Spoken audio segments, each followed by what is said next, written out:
Day 9 of the carnivore diet. Today I got my DEXA scan, dual energy X-ray absorptiometry is what that stands for.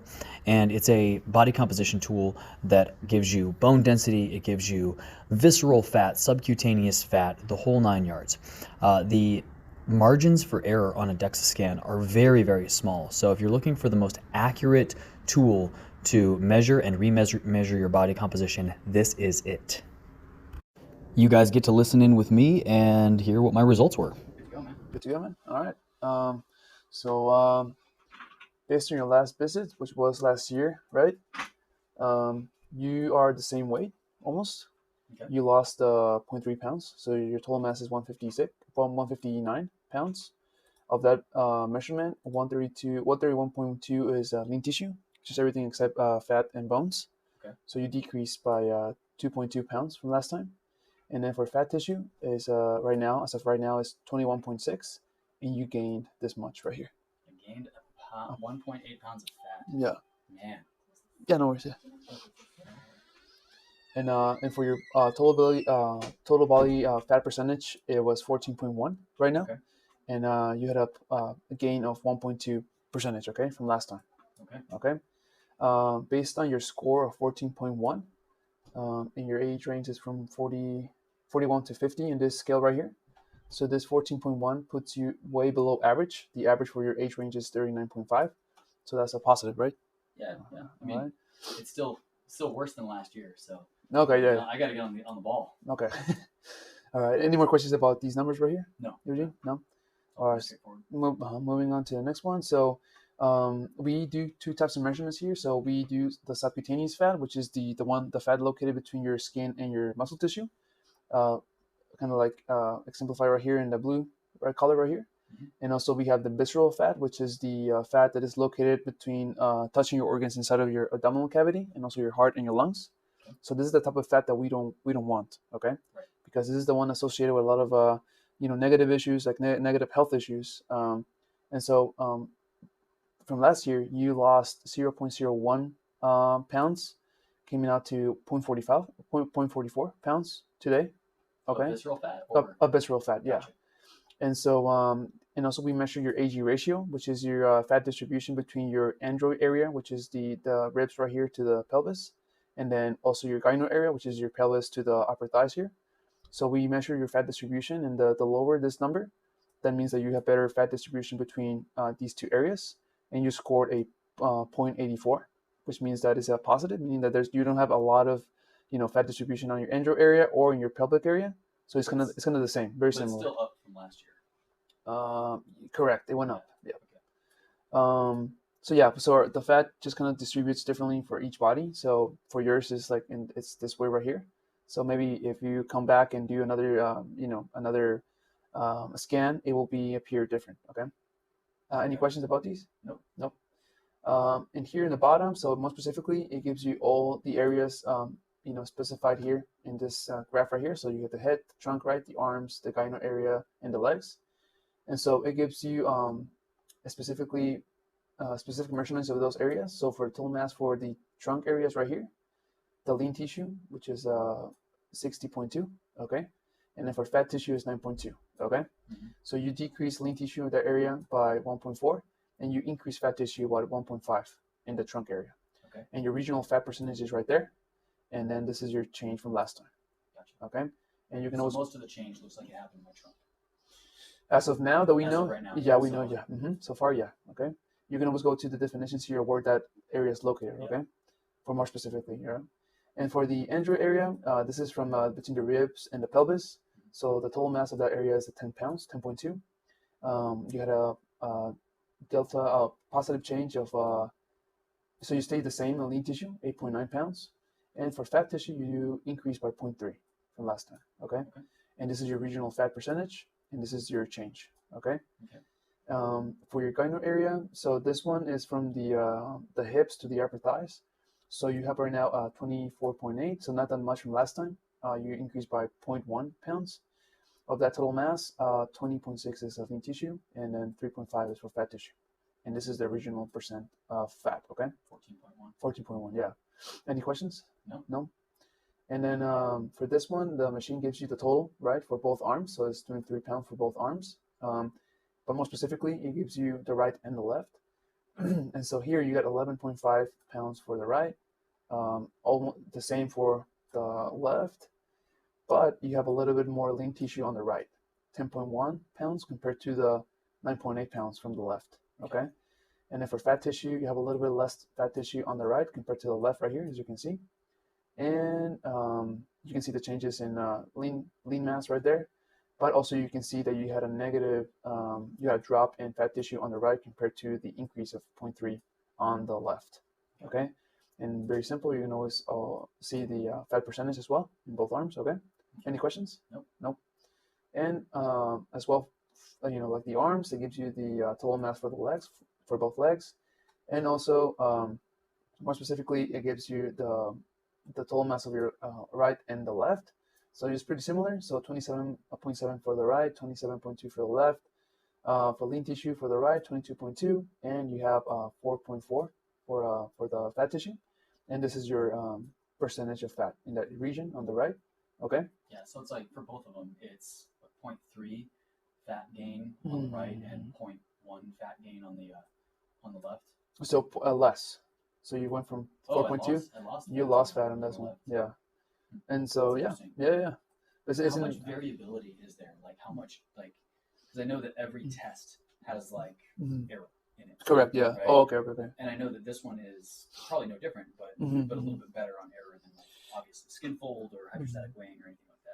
I think the percent error from this machine right now, I think is right now 0.01%. Okay. So it's very accurate. Plus or minus 0.01. Yeah. Beautiful. Yeah. So any questions about these, Eugene? No? Alrighty, so moving on to the bone density. So the machine gives you two scores. This one you scored at 1.1 for the T-score, and this compares you to a healthy 30-year-old of your sex. Because at 30 years, we usually peak in bone mineral density. And so for your score of 1.1, you're 2.1 above, you're 2.1 above what is considered to be, the margin for normal. And anything below -1 is potential osteopenia, and then below is just potential osteoporosis. Okay, so that means that you have pretty good bones right now. But from last time, you scored a little bit less this time. 1.4 to 1.1. Okay, any questions about this number? No. And for the C-score, you scored a 1.4. So this puts you in this range right here. So that means that this compares you to your own sex and your own age. So that puts you at 69 to 93% better than the rest of the population of your sex and age. Okay, so that's pretty good. So you can that's the goal. Alright, I mean you're doing it, so good job, right? Any questions about these, Eugene? No. And then for the bottom, the machine gives you your RMR based on your metabolics. So on your metrics that we measure right now. So the result came out to be 1,603 calories per day just to basically survive, which is your resting metabolic rate, right? And we need those calories to survive to brain function, function, digestive function, And so this number can be influenced by a lot of factors, by age, sex, height, how much fat tissue you have, how much lean tissue you have, and also like all these factors right here, sleeping, how good you sleep, how bad you sleep, any kind of medication you're in, if you're a smoker or not a smoker, right? And also the stress levels in your life, mental stuff going on or something. So this is your number right here. All right, guys, so we just finished up over at Body DEXA, and I got to tell you, I'm pretty kind of disappointed. I've lost muscle, I've lost bone density, and I've gained fat from age 42 to age 43, and it's good. It's a good self-check. It helps me understand kind of where I'm at, so it's going to help me to advance my training program. But it'll be interesting to see what happens over the course of this next 90 days and how the carnivore diet either positively or negatively impacts those numbers.